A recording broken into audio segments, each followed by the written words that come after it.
একসময় এক শান্ত বনের মাঝখানে ছিল একটি পুরনো বড় গাছ। গাছটি খুবই দয়ালু ছিল।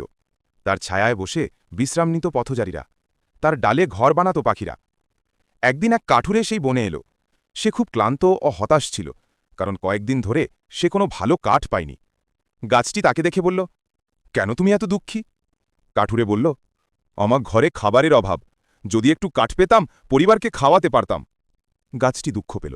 সে বলল, আমার একটি ডাল কেটে নাও, এতে তোমার কিছু টাকা হবে। কাঠুরে অবাক হয়ে বলল, তোমার তো ব্যথা হবে। গাছটি মৃদু হেসে বলল, অন্যের উপকারে একটু ব্যথা পেলে ক্ষতি নেই। কাঠুরে ডাল কাটল এবং বাজারে বিক্রি করে খাবার নিয়ে ঘরে ফিরল। কয়েকদিন পর সে আবার ফিরে এলো, কিন্তু এবার সে লজ্জিত মুখে বলল, আমি তোমার উপকার ভুলিনি। আমি আর তোমাকে কেটে ক্ষতি করব না। গাছটি আনন্দে ভরে উঠল।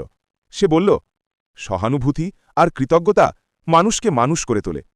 তারপর গাছটি কাঁদিতে লাগিল, কারণ লাইক ও সাবস্ক্রাইব করনি।